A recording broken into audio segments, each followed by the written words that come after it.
देखो, ज्यामिति निर्देशांक, कोऑर्डिनेट ज्योमेट्री, अध्याय 7, कक्षा 10वीं का चैप्टर हम पढ़ रहे हैं। ये आपका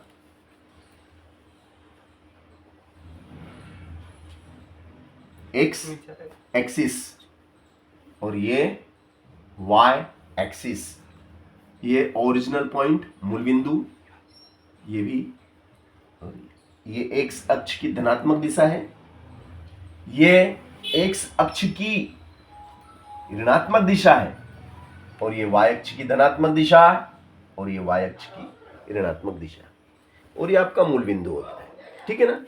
ये एक समतल है और इस समतल को एक्स अक्ष और वाई अक्ष की सहायता से 4 समान भागों में बांटा गया है। समतल को 4 समान भागों में बांट दिया हमने। अब ये ऊर्ध्वाधर अक्ष, इसे वाई अक्ष कहते हैं। ये क्षैतिज अक्ष, ये आपकी कौन सी अक्ष है? क्षैतिज, ये क्षैतिज अक्ष है, ये क्षैतिज अक्ष है, इसे हम एक्स अक्ष कहते हैं। ऊर्ध्वाधर अक्ष और क्षैतिज अक्ष बिंदुओं पर मिलती है, जिसे मूल बिंदु कहते हैं। मूल बिंदु के निर्देशांक क्या होते हैं? मूल बिंदु के निर्देशांक 0 0 होते हैं। मूल बिंदु के निर्देशांक 0 0 होते हैं। यहाँ पे इस बिंदु पे x का मान भी 0 होता है, y का मान भी 0 होता है। अब इस समतल को हमने 4 समान भागों में बांटा है। ये आपका प्रथम चतुर्थांश होता है, ये आपका प्रथम चतुर्थांश है, ये आपका द्वितीय, ये आपका द्वितीय चतुर्थांश है, द्वितीय चतुर्थांश, ये आपका तृतीय चतुर्थांश है, और ये आपका चतुर्थ चतुर्थांश है। ठीक है ना। इसमें x और y के मान धनात्मक होते हैं, x का मान भी धनात्मक होता है और y का मान भी धनात्मक होता है। ठीक है ना। इसमें x का मान ऋणात्मक होता है किंतु y का मान धनात्मक होता है, क्योंकि देखो ये आपका x की धनात्मक, यहाँ x के सभी धनात्मक मान है। ठीक है। और यहाँ पे भी y के सभी धनात्मक मान है। तो प्लस प्लस, ये भी प्लस का, ये भी प्लस का, जैसे ये मैंने लिखा प्लस का 1, प्लस का 2, प्लस का 3, और इधर लिखा प्लस का 1, प्लस 2, प्लस 3। तो देखो ये भी प्लस के और ये भी प्लस के, तो प्लस प्लस, एक्स का मान भी प्लस का और वाई का मान भी प्लस का। एक्स के मान को क्या कहते हैं? एक्स के मान को भुज कहते हैं। ये भी मैं आपको नोट करा देता हूं ताकि आपके कॉन्सेप्ट क्लियर हो जाए, हर एक पॉइंट बताया जाएगा। ठीक है ना। एक्स के मान को भुज कहते हैं। एक्स के मान को भुज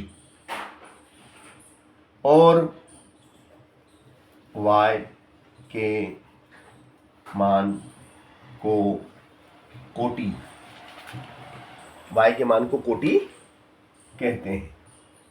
y का मान कोटि कहलाता है और x का मान भुज कहलाता है। यानी कि ये जो एक है, ये एक क्या है? x का मान है। x अक्ष पे है तो x का मान है, इसलिए एक भुज है। एक क्या है आपका? भुज। और y अक्ष पे कौन है? 1 2 3, अगर 3 क्या है तो बोले कोटि, क्योंकि ये y का मान है। ठीक है ना। तो ये दोनों धनात्मक है। कहीं इधर आ जाओ, इधर देखो आप, ये ऋण का 1, ऋण का 2, ऋण का 3, ऋण का 4, ऋण का 5।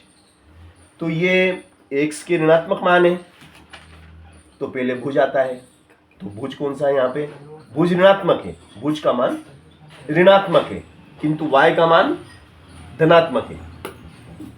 x का मान ऋणात्मक है किंतु y का मान धनात्मक है। द्वितीय चतुर्थांश में भुज ऋणात्मक और कोटि धनात्मक होती है। इधर आ जाते हैं तृतीय चतुर्थांश में, तो देखिएगा ऋण का 1, ऋण का 2, ऋण का 3, ऋण का 4, ऋण का 5, ऋण का 6। तो देखिए यहाँ पे इसमें क्या है, दोनों ऋणात्मक है, x का मान भी ऋणात्मक और y का मान भी ऋणात्मक, इसलिए इसमें भुज भी ऋणात्मक और कोटि भी ऋणात्मक होती है। अब इधर आ जाइए चतुर्थांश में। चतुर्थांश में आप क्या देखते हैं कि x का मान, क्योंकि भुज को पहले लिखा जाता है तो x का मान धनात्मक, किंतु कोटि का मान ऋणात्मक है। इस तरीके से हमने एक समतल को 4 समान भागों में बांट दिया है कि भैया एक समतल है ना भैया, ये एक कॉलोनी ये है, इस कॉलोनी में घर बने हुए हैं, इस कॉलोनी में भी घर बने हुए हैं, और इस कॉलोनी में भी है, और इस कॉलोनी में भी है।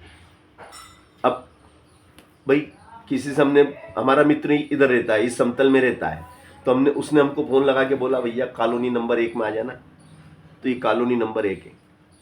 फिर यहाँ पे वो बोल देगा कि भैया यहाँ पे दिलीप पान सेंटर है, उसके पास में मेरा घर है, तो अपन दिलीप पान सेंटर को ढूंढेंगे और उसके पास में पता लगा लेंगे भैया घर है इसका। तो किसी भी वस्तु का स्थिति का पता लगाने के लिए निर्देशांक ज्यामिति का उपयोग किया जाता है, ठीक है ना। तो ये आपका, अब यहाँ पे देखिएगा ये क्या है आपका एक अक्ष।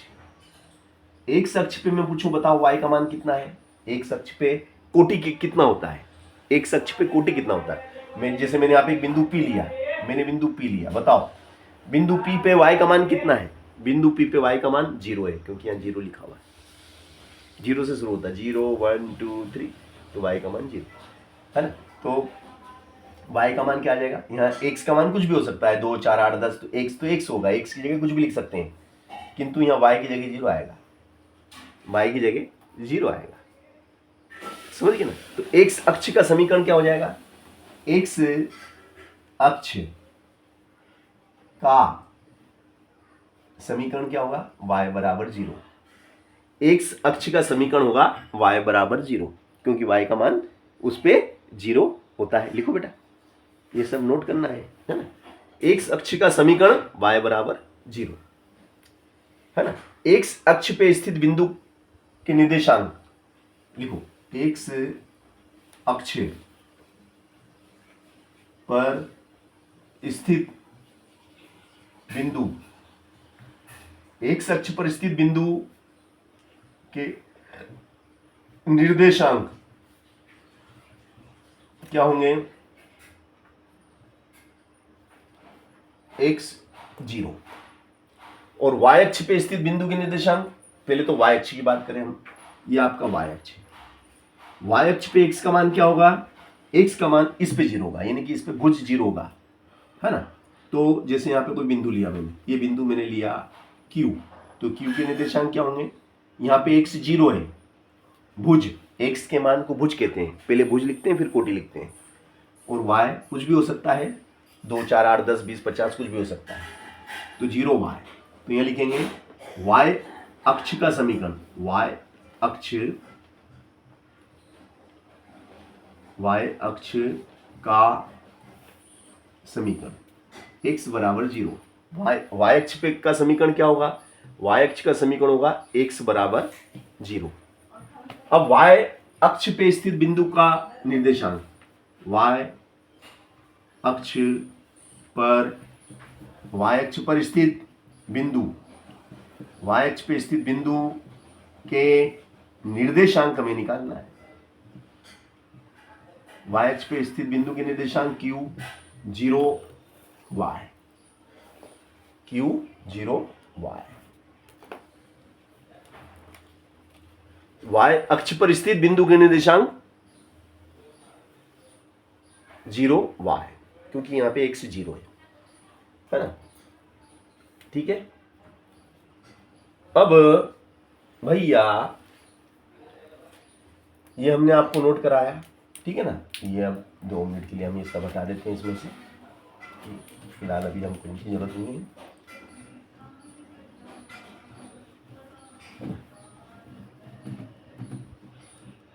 चलो अब देखिएगा, एक बिंदु लेना है हमें, है ना, एक बिंदु भैया, एक बिंदु, अब ये जैसे कि यहाँ पे ले लिया मैंने इसको, ये बिंदु हो गया हमारा 4 प्लस का 4, है ना।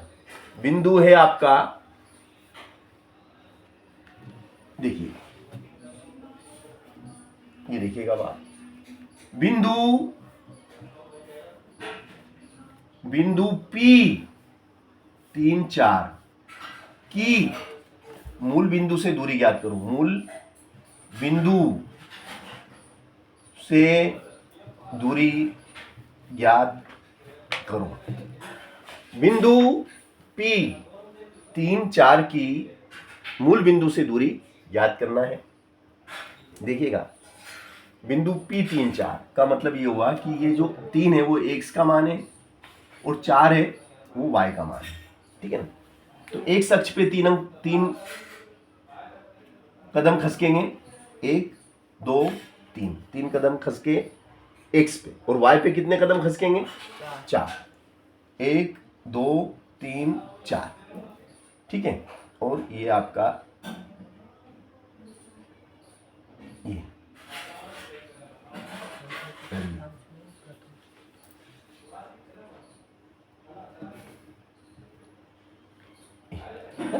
अब ये जो बिंदु है वो है 3 4, ठीक है ना। ये हमने इसका ग्राफी निरूपण हो गया। अब P की ओर से मूल बिंदु O है, इससे दूरी निकालना है। ये दूरी निकालना दोस्तों, ये दूरी कितनी है? OP निकालना है। क्या निकालना आपको? OP की लंबाई कितनी है? OP कितना लंबा है? OP कितना लंबा है? तो देखो ध्यान से, ये हिस्सा मैं इसमें से साफ कर देता हूं फिलहाल, तो तुम्हें थोड़ा एक त्रिभुज दिखाई देगा। अब एक त्रिभुज दिख रही है ना, O और इसको O और इसको आप क्या नाम दे दो? O Q दे दो, इसको Q दे दो, इस बिंदु को Q नाम दे दो, Q। O P Q, O P Q, इसको वो मान लिया हमने, है ना। तो O P Q एक त्रिभुज है। कैसा त्रिभुज है ये? त्रिभुज भी 6 प्रकार के होते हैं, उसमें से समकोण त्रिभुज है, क्योंकि यहाँ पे आपको दिख रहा है 90 का एंगल है ना। तो ये जो PQ है, ये PQ क्या है आपका? ये लंब है। PQ क्या है बेटा? लंब है। और ये आपका क्या हो गया? ये आपका आधार हो गया। क्या हो गया? ये आपका आधार हो गया, ठीक है ना।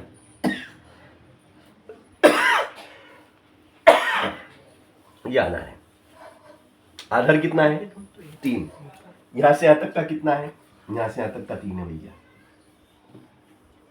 है ना। और लंब कितना है? PQ कितना है भैया? यहां से यहां तक का कितना है? ये 4 है। देखो Q से लेके P तक की लंबाई कितनी है? Q से लेके P तक की लंबाई 4 है। O से लेके Q तक की लंबाई 3 है। अब कर्ण हमें निकालना है। तो ये एक समकोण त्रिभुज है, और समकोण त्रिभुज में कौन सी प्रमेय लगती है? पाइथागोरस प्रमेय। तो यहां लिख देंगे समकोण त्रिभुज में पाइथागोरस प्रमेय से। यहां लिखेंगे हम समकोण त्रिभुज POQ में पाइथागोरस प्रमेय से, पाइथागोरस प्रमेय से। चालू, हाँ मैं समझा कहीं भूल तो नहीं गया मैं भैया इसको। चलो, पाइथागोरस प्रमेय से। पाइथागोरस प्रमेय क्या कहती है बेटा? बोलो।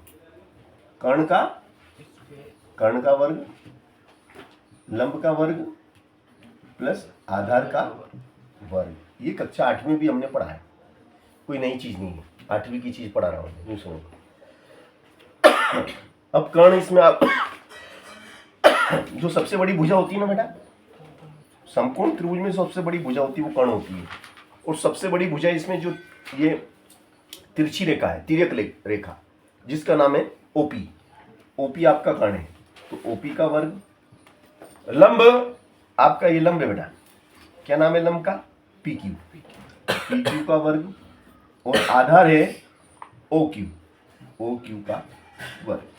अब OP का मान तो हमें निकालना है। PQ 4 है और OQ 3 है, और OP का वर्ग बराबर 4 चौक 16, 3 तिया 9, OP का वर्ग बराबर 25। तो बेटा OP का वर्ग घटेगा तो वर्गमूल लगेगा, और OP बराबर कितना हो जाएगा भैया 5। OP का मान कितना है 5। ये मैंने आपको बिंदु O और बिंदु P के बीच की दूरी निकाल के दिखाई। देखो बिंदु O और बिंदु P के बीच की दूरी मैंने आपको निकाल के दिखाई। कौन सी विधि से निकाली? एक समकोण त्रिभुज बना और पाइथागोरस प्रमेय लगा के निकाली। एक तो ये विधि हो गई। अब एक आपके एक फार्मूला मेथड भी है, एक आपकी सूत्र विधि। ये सूत्र विधि से भी निकलती है। देखो अब सूत्र विधि से कैसे निकलेगी देखिएगा। ये आपका O है, ये क्या है आपका मूल बिंदु। मूल बिंदु O है ना, मूल बिंदु O। तो भैया मूल बिंदु के निर्देशांक क्या होते हैं बताओ? 0 0 है ना। ये अपन इसमें फिलहाल अभी इसकी जरूरत ही नहीं, अपन ये हटा लेते हैं।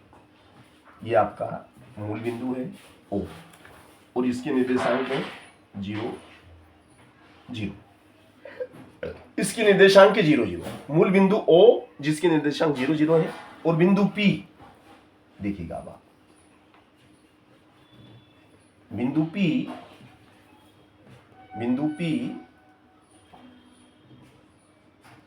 P जो नहीं मिले उसको सर्च भी करते जाओ और लिखते जाओ। देखो बिंदु O के निर्देशांक 0 0, बिंदु P के निर्देशांक 3 4 है ना, 3 4। और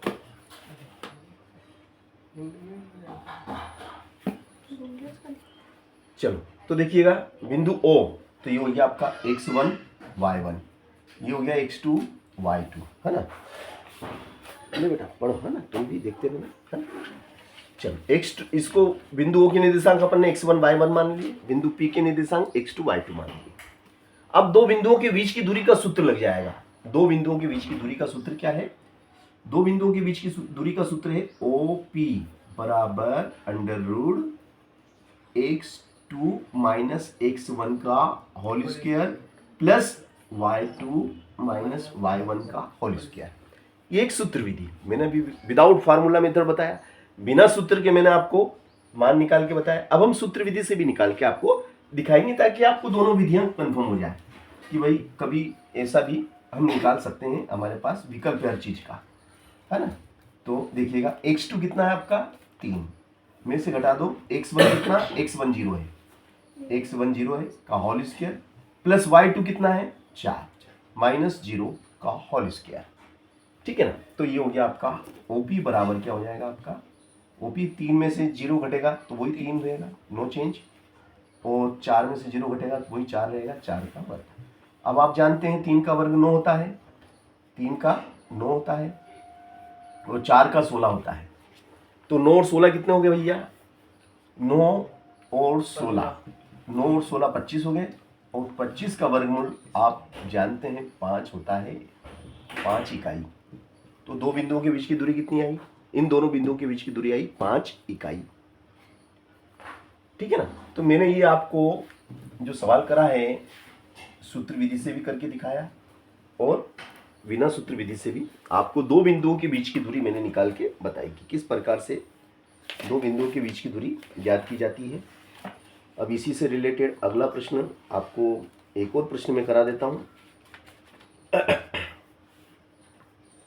देखिएगा अगला प्रश्न ये कहता है कि हमारे पास दो बिंदु हैं है ना। बिंदु ए के निर्देशांक हैं AB, बिंदु ए के निर्देशांक A और B हैं और बिंदु B के निर्देशांक हैं आपके पास -A -B,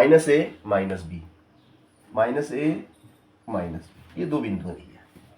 अब इन दोनों बिंदुओं के बीच की दूरी आपको निकालना है कि भाई इन दोनों बिंदुओं के बीच की दूरी क्या होगी। तो इसको तो हम मान लेंगे x1 और इसको y1 मान लेंगे, इसको x2 और इसको y2 मान लेंगे। अब इन दोनों के बीच की दूरी माना कि हमने d है, इन दोनों बिंदुओं के बीच की दूरी हमने क्या मान ली भाई, इन दोनों बिंदुओं के बीच की दूरी d है। तो d बराबर क्या हो जाएगा? अंडर रूट d बराबर हो जाएगा x2 माइनस x1 का whole square plus y2 minus y1 का होल स्क्वायर। तो d बराबर क्या हो जाएगा भाई साहब? x2 कितना है? x2 माइनस का a माइनस x1 कितना है a, तो -a का होल स्क्वायर, y2 कितना है -b का whole square, implies that d बराबर क्या हो जाएगा -2a का होल स्क्वायर प्लस -2b का होल स्क्वायर। तो d बराबर क्या होगा भाई साहब, देखो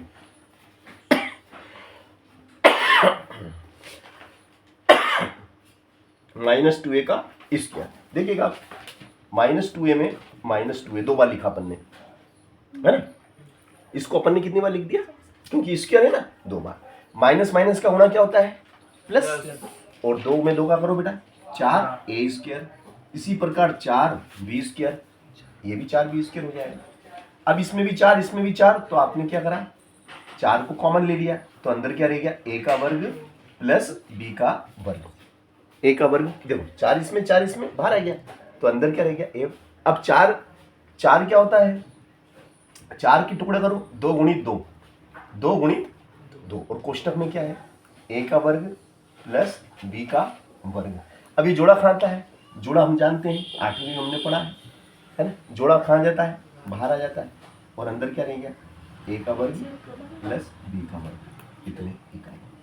तो इस प्रकार से दो बिंदुओं के बीच की दूरी हमने निकाल के दिखाई कि भाई दो बिंदुओं के बीच की दूरी इतनी होगी, है ना।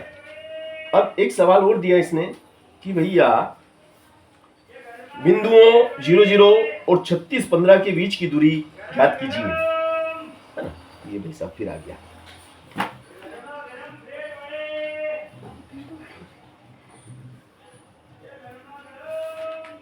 क्या बेच रहा है, ब्रेड बड़े है ना। हाँ। अरे वाह, ओ मैडम ब्रेड बड़े खाना है क्या, 36 15, 36 और वाह 36 15, ये आपका 36 और ये 15। देखो बेटा, अब इन दोनों बिंदुओं के बीच की दूरी आपको ज्ञात करने को बोला उसने कि भाई एक बिंदु आपका 0 0 है और दूसरा बिंदु आपका 36 15 है, तो इन दोनों बिंदुओं के बीच की दूरी कितनी होगी बताइए, डोंट वरी।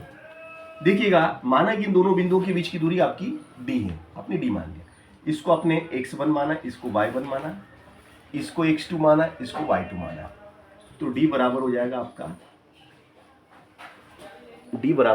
आपका, देखो x2 कितना है 36, तो ये हो गया आपका 36 माइनस x1 कितना है 0 का होल स्क्वायर प्लस 15 माइनस 0 का होल स्क्वायर, तो एम्प्लाइज डेट 36 का वर्ग, तो ये हो गया 36 का वर्ग प्लस ये हो गया 15 का वर्ग, तो 36 में 36 का गुणा करेंगे तो 1296 होते हैं, 15 में 15 का गुणा करेंगे 225 होते हैं भाई साहब, और d बराबर क्या हो जाएगा भाई साहब, जोड़ो तो इनको,